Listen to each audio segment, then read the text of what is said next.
রাসূল সাল্লাল্লাহু আলাইহি সাল্লাম বললেন, গলায় তাবিজ ঝোলানো শিরক। মান তাআল্লাকা তামিমা ফাকাদ আশরাকা। কেউ যদি তাবিজ ঝোলায় তাহলে ও শিরক করলো। যে কোনো তাবিজ, যে কোনো মাদুলি, কোরআন মাজিদের আয়াত লিখে তাবিজ ঝুলালে ডবল অন্যায় হয়। কোরআন মাজিদ কারো গলায় ঝুলে পায়খানায় যাওয়ার জন্য আসেনি, গলায় ঝুলে পেশাবখানায় যাওয়ার জন্য আসেনি। যে কোনো অন্যায় করবে কোরআন মাজিদের আয়াত গলায় করে, এটা নয়। এদেশের কোরআন মাজিদের প্রথমে দেখবেন কতগুলি নকশা করা আছে, এই নকশার তাবিজ ঝুলালে এই হয়। এদেশে যারা কোরআন ছাপাচ্ছে, এরকম আকীদা যারা রাখে, এরাও মুশরিক। এই পাতাগুলি ছিঁড়ে ফেলতে হবে।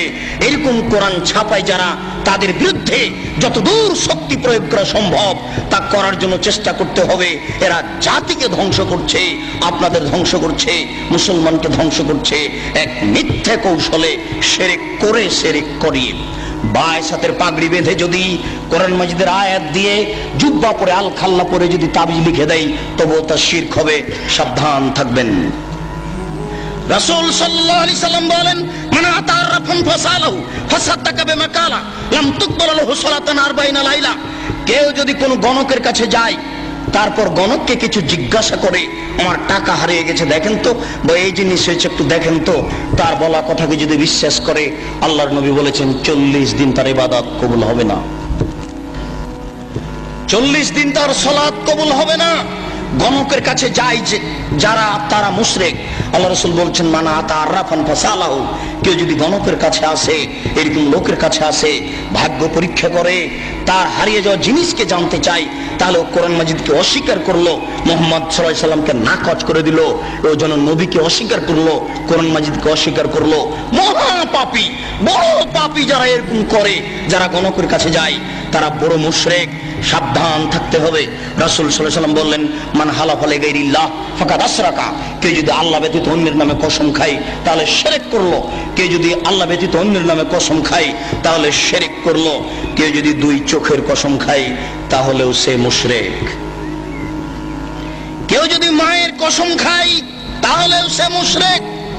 মায়ের কসম খাওয়া যায় না, কোরআন মাজিদে হাত রেখে কসম খাওয়া যায় না, মসজিদে ঢুকে কসম খাওয়া যায় না, ছেলের মাথায় হাত রেখে কসম খাওয়া যায় না, ছেলের মাথায় হাত রেখে কসম খাওয়া শিরক।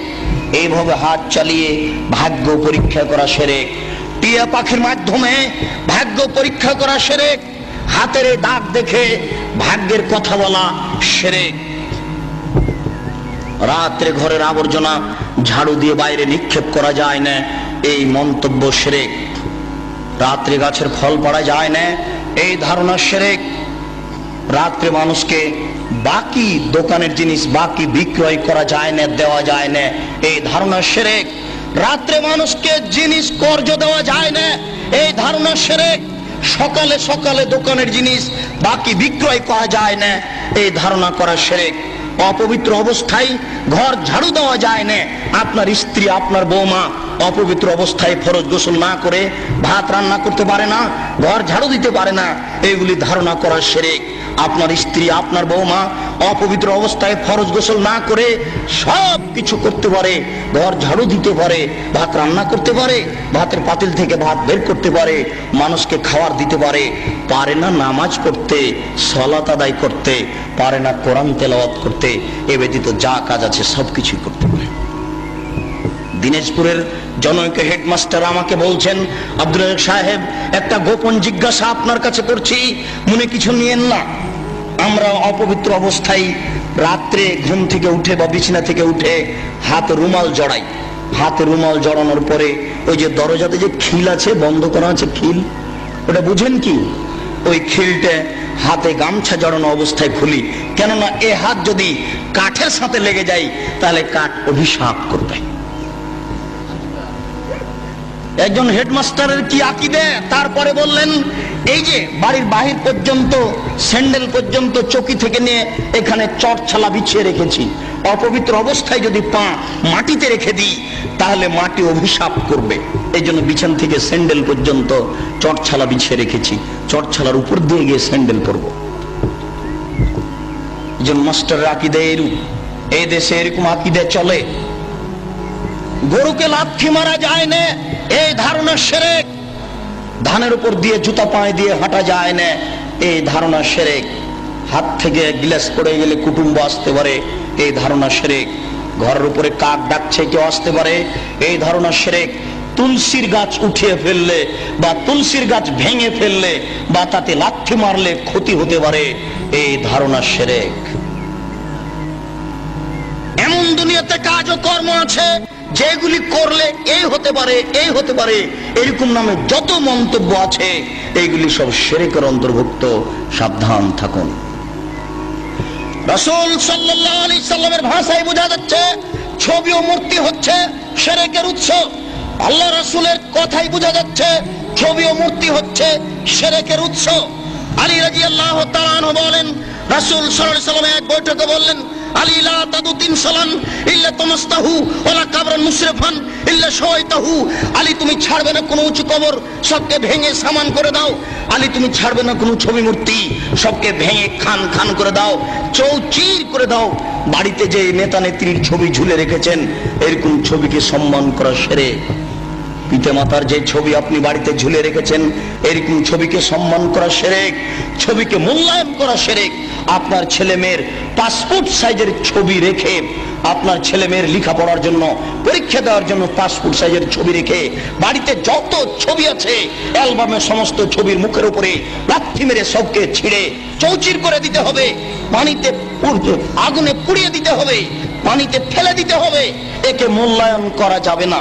1971 সাল থেকে নিয়ে আজ পর্যন্ত দেশের মাটিতে যত মূর্তি তৈরি করা হয়েছে, সমস্ত মূর্তিকে ভেঙে খান খান করে দিতে হবে, চৌচির করতে হবে। আপনি না পারলে আপনার ছেলে করবে, আপনার ছেলে না পারলে তার ছেলে করবে। কেউ যদি ভাঙতে না পারে, তাহলে যেদিন ঈসা আলাইহিস সালাম আসবেন, সেদিন এদেশের ছবি মূর্তিকে লাথি মেরে ভেঙে চৌচির করে দিবেন। সেদিন কোনো মায়ের বেটা ঠেকাতে পারবে না। কেন? আল্লাহ রাসূল বলেছেন, ইয়াদখুলুল ইসলাম ফি কুল্লি বাইতি মাদারিন ওয়া বারিন ওয়া ইজ্জি আজিজিন ওয়া জুল্লি জালালিন। প্রত্যেক ইটের বাড়িতে ইসলাম প্রবেশ করবে, প্রত্যেক খড়ের বাড়িতে ইসলাম প্রবেশ করবে, শহরের বাড়িতে ইসলাম প্রবেশ করবে, গ্রামের বাড়িতে ইসলাম প্রবেশ করবে। সম্মান সহকারে, না অপমান সহকারে। সবাই যদি ইসলাম মেনে নেয় তাহলে মর্যাদার হানি হবে না, আর যদি ইসলাম না মানে তাহলে পিটিয়ে ইসলাম গ্রহণ করতে বাধ্য করা হবে, ব্যক্তিকেই পিটিয়ে বাধ্য করা হবে। তাহলে ছবি মূর্তিকে সে সম্মান দেবে কি করে? ছবি মূর্তিকে সম্মান করা শিরক, মূল্যায়ন করা শিরক। আজ এখান থেকে উঠে বাড়িতে ঢুকে শোকে যে যত পুতুল আছে, যত ছবি মূর্তি আছে, আপনার আমেরিকা থেকে আনা যদি সোনার হরিণ হয়, তবু লাথি মেরে ভেঙে চৌচির করতে হবে। ওকে মূল্যায়ন করা যাবে না। ছবি মূর্তিকে মূল্যায়ন করা শিরক।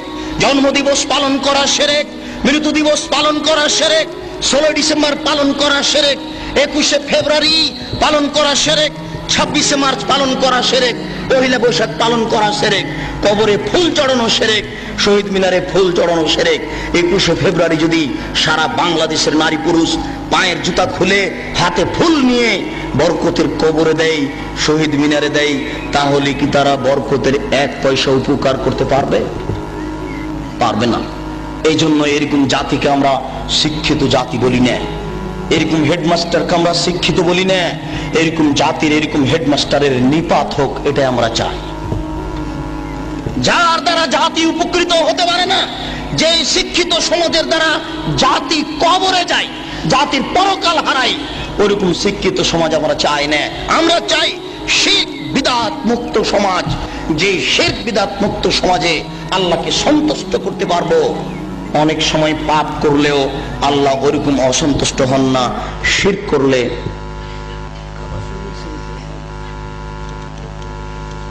কাবা শরীফে যদি শিরক থাকে তবুও শিরক, কাবা শরীফে যদি ছবি থাকে তবুও শিরক।